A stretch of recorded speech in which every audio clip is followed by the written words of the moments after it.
This is how intelligence is made. A new kind of factory. Generator of tokens. The building blocks of AI. Tokens have opened a new frontier. The first step into an extraordinary world where endless possibilities are born.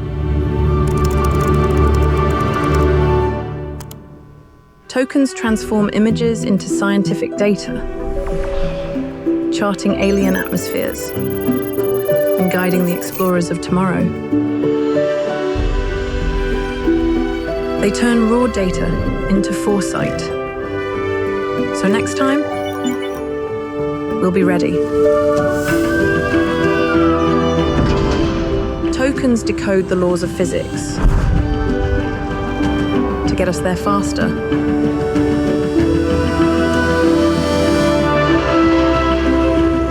And take us further.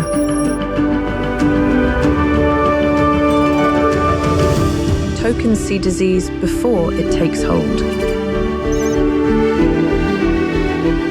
They help us unravel the language of life and learn what makes us tick.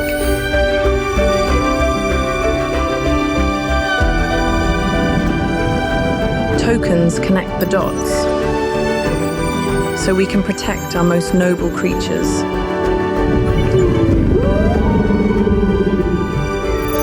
They turn potential into plenty.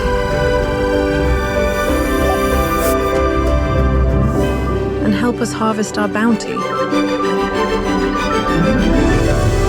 Tokens don't just teach robots how to move, but to bring joy.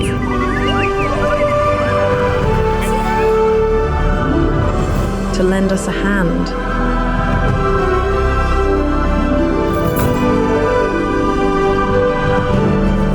And put life within reach.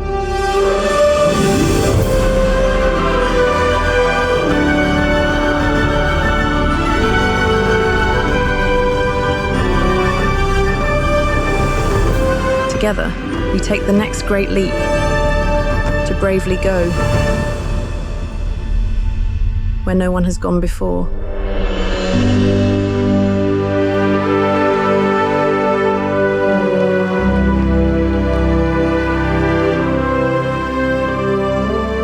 And here is where it all begins.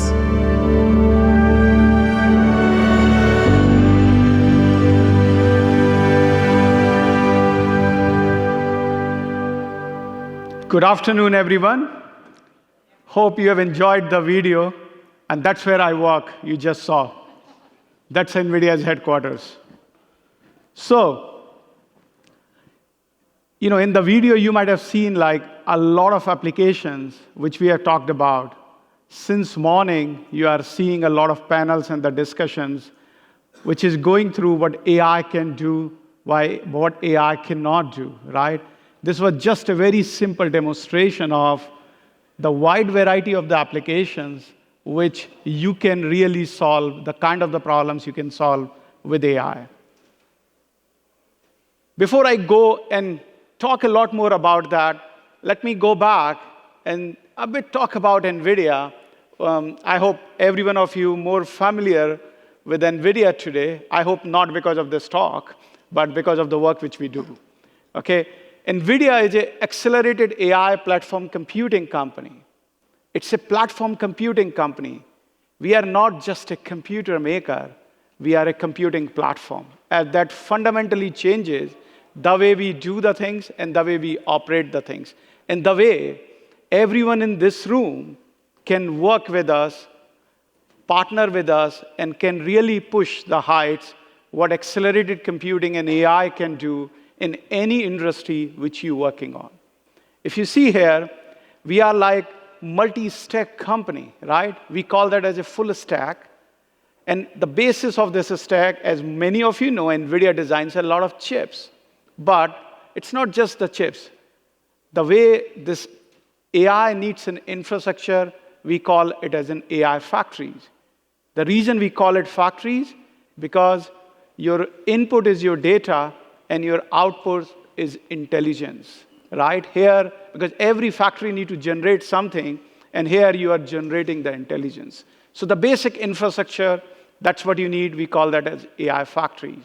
Of course, you need a lot of platform software on top of that, and a lot of libraries, because as a platform, what you really need, and that's what I'm trying to show on the right-hand side, the 4 core platform tenants, is like you need a lot of libraries so that every developer in every partner, in every customer we work with, or every startup on the world, or any research in any university can go and use those libraries to go and build the applications where this platform can really bring the difference, right? And another very important aspect is the one architecture and the democratization of the technology. Because the install base is so big, it's easily accessible to everyone, whether you want to go in any public cloud, any hyperscalers, you go any of some of the new upcoming AI clouds, or you talk about in any of the on-prem infrastructure, you talk about a gaming device, this technology is available everywhere. And it's the same software architecture, does not matter whether you run in the cloud or you run at the edge. So with that, CUDA-X, I talked about a lot of libraries, right? And this is what really enables. If you ask me 20 years back, hey, you talk about NVIDIA, that's the only slide probably I would have just presented. Because to be honest, even today, this is what we do. We go and accelerate a lot of these libraries.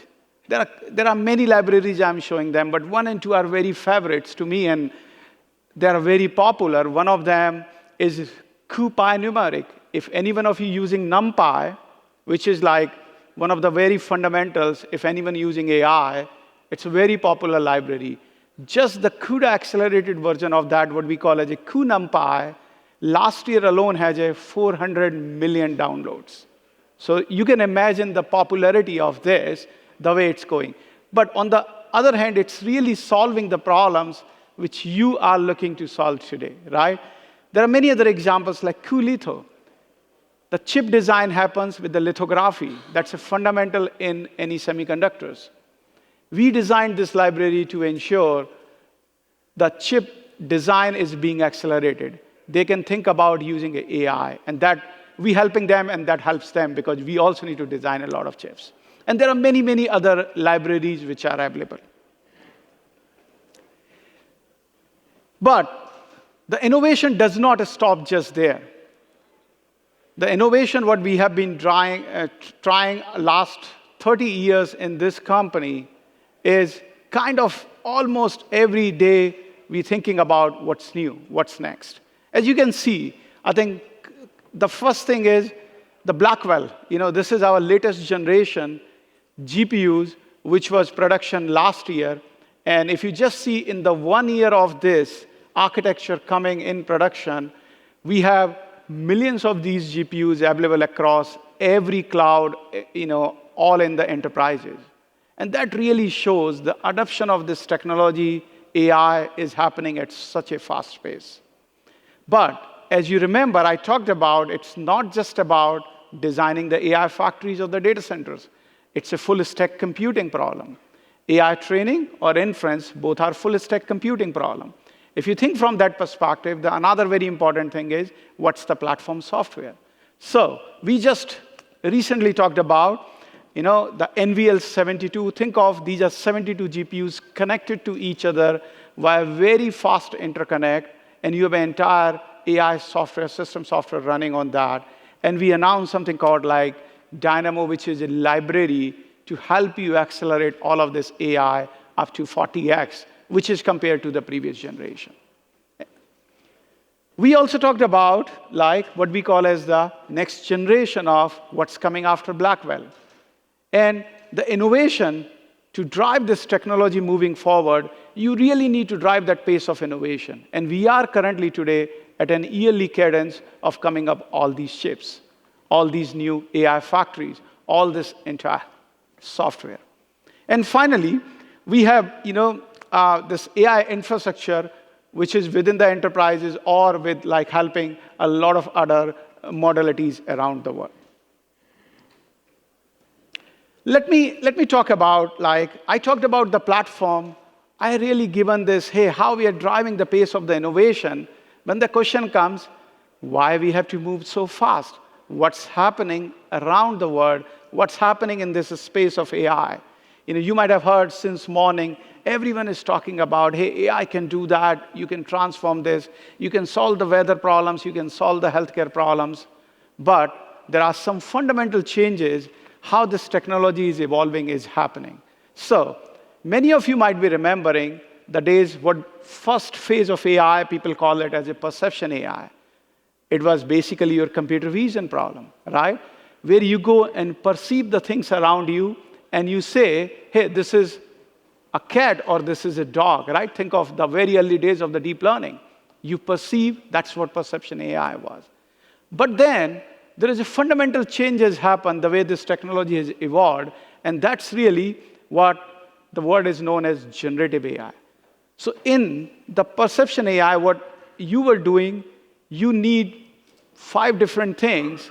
You create that content, and you go and store that content, and whenever you need, you go ahead and retrieve that content. So the problem was really having an efficient retrieval system.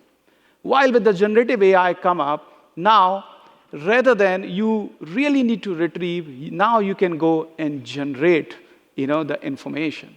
Whether you need a different modalities, like images or video or text, or you are thinking about how the amino acids is really thinking, it's converting into like all your DNA sequence analysis, all your like properties thinking about like the chemicals which you are trying to create. So any language, now you can go and think about generation. And that has really fundamentally changed the way AI has been perceived, has been thought about, the kind of the problems everyone can solve. But that was like 5 years back. You remember the large language model, the transformer architecture that came in. Last 2 to 3 years, there is something even more important has happened, and what the entire world is knowing as agentic AI. What is an agentic AI? Agentic AI, think of, it's kind of an agency. What does that mean? It means you can go and perceive the things. You can go and reason about the things. That's a very important. You can go and reason about what you are perceiving. What I am seeing, hey, this is the right thing or not. And once you perceive, you reason about it, you can plan, and you can also take the action on that. And that's what really agentic AI is. With that, because now you can reason about the things, all of a sudden, the technology where like, you have a model where you kind of read the entire world's web, all the knowledge being accumulated, you go and query that model and you get a response. People call that as an inference. Now you can get that response based on the knowledge, whatever the question you ask. But in the agentic AI, it is not only ask the question, but in a step 1, it really reason about it. Hey, this is my right response? And then you say no. You go and look for 10 different resources. You go to that website, look at that video, read through that video, and say, oh, now you go and think about these 5 more steps. So just imagine it has become a multi-step reasoning problem. And now you can imagine why the previous slide, which I was showing, the innovation need to drive, because all of a sudden, your compute requirements to generate the tokens, right, for doing that one step has become a multi-fold step problem. It means the number of tokens which you were needing, whatever X, now you need 10X more tokens so that you can reason about the things, and you can have, your AI can also have a context and solve the problems. A very simple use case you can think of, even in a customer service environment, which is a very popular use case, every one of us use it. Now just imagine when this digital agent can also reason about it, and then also talk to all other agents, where one agent is reading your previous history, all the calls which you have done, so that this agent who's answering your question has a context about why you are calling again. And that's a multi-step reasoning problem. And finally, the next thing which I'm super excited about, when this AI is actually try to come in a lot of physical things. A greatest example are like humanoid robotics, right? Or self-driving cars.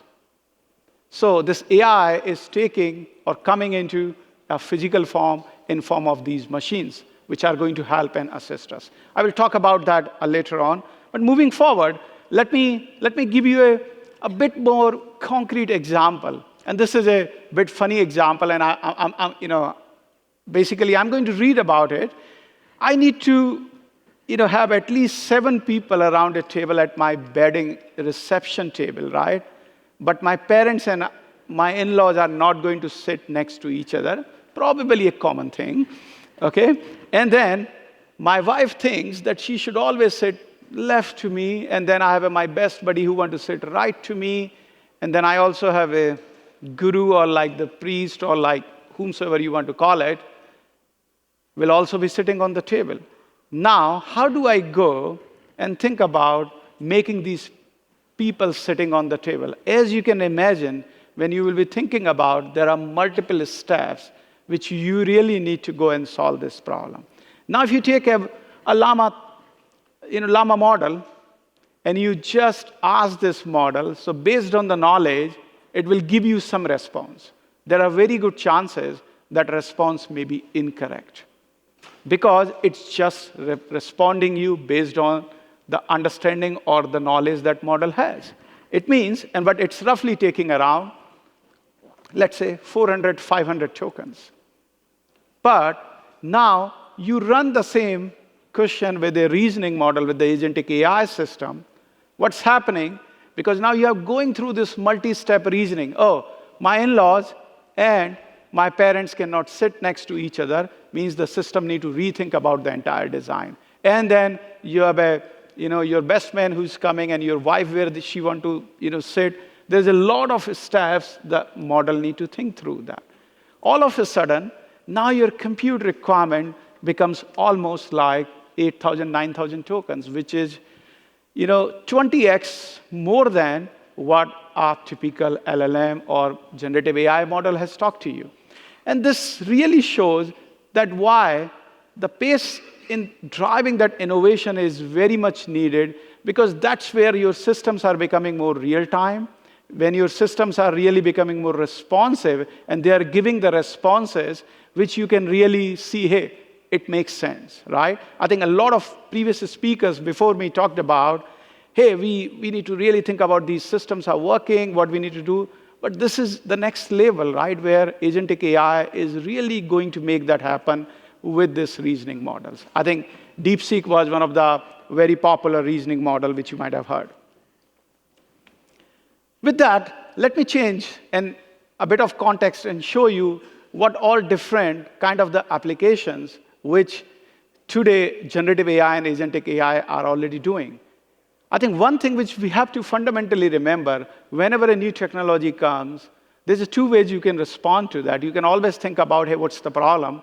Or you became the super user of that technology, and that really make you being super successful.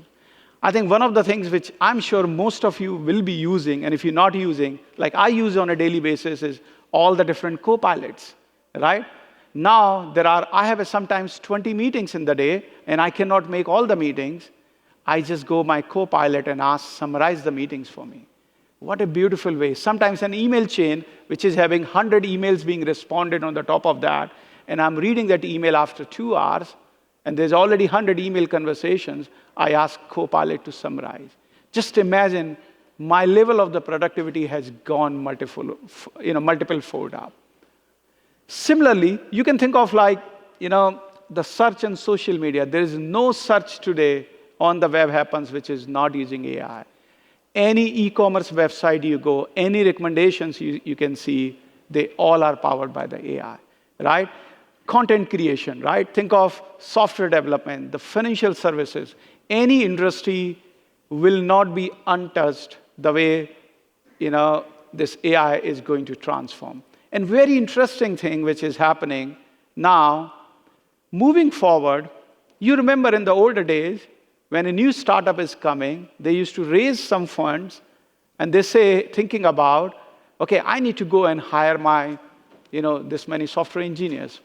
It means you go and create the content. Now moving forward, it's your computer who is actually writing all the software for you. And that fundamentally changes everything which you do. Not only the way you create the software, you develop the technology, but also the way you go and think about your business, right? It has become completely transformed the way people thinking about the business.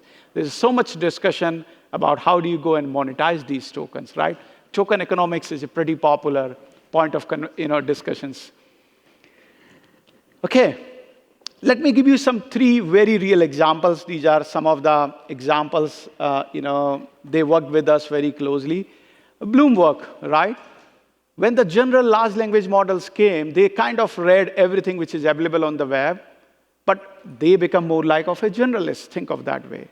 But there was, at the end of the day, if you are focused on your domain, you need something which is very domain specific. And that's what Bloomberg did. They created something which is very specific to the financial services, and that's what they call as a Bloomberg GPT. Right? The reason is that sometimes when you're doing very specific thing, you don't need to know the entire word. You just need to know what you need to do. And that's what Bloomberg GPT came in. Another example which is like, I know many of you are here somehow connected to the healthcare. A-Bridge is like a company which is, when you go and talk to doctors, if you all might be seeing your doctors, doctor takes a lot of notes, right? But a lot of times you are having a lot of conversation with the doctor, and they are not able to type everything as you can imagine. Even if they type, that's taking a lot of valuable cycles from the doctor or their assistants to really go and write it. Now just imagine what A-Bridge has done. Now you can record and then transcribe that everything and then make a summaries out of that. Just imagine how much productivity it will save. And more or less, you can also run the analytics on top of that moving forward. If there is a critical thing happen, you have the entire history of that patient available to you in the critical times when the person needs. I think we had the first keynote speaker today. Brian, he talked about from ServiceNow. We also, NVIDIA and ServiceNow works very closely, and this is their Now Assist platform, which is powered by some from NVIDIA, and they work with us very closely. But the key part here, which is all of you, many of you are here enterprises. For enterprises, the main thing you really need to think about, hey, what's your ROI? What's the productivity which you are driving? And why it's making sense? And more or less, your responses, are they accurate enough so that you can move all of this into the production? I think these are some of the criteria where ServiceNow and NVIDIA has worked together and really transformed their Now Assist platform. With that, I would like all of you today going back and having this last slide in the back of your mind. What's coming up next in AI? What is going to happen, right? Everything which I talked about today, from perception AI to generative AI to agentic AI, that's already $100 trillion of the industry I'm talking about, right? But now imagine what's happening moving forward. Just think of where the physical AI will take this AI wave to the next level. There are today 10 million factories, right? 10 million factories who go and produce something. There are 200K or more warehouses. There are probably 1.5 billion cars in the trucks today driving on the road. Now you imagine there will be billions of the humanoid robots which will go and work across all of this. And imagine physical AI is everywhere and taking, kind of transforming this entire manufacturing, the landscape. But just imagine a very positive thing. If anyone of you have worked in the oil rigs, you know how dangerous it is. Just imagine rather than the humans going, the humanoids are going. But with this, that's the next wave of AI, which I think this was some of the study. It's going to transform industries worth of $50 trillion. What does that mean? It means there's so much opportunity today exists. If you're thinking about the business, if you're thinking about the technology innovations, if you're thinking about what you can do as a company today, and there's just so much is coming ahead in the future. So with that, thank you very much.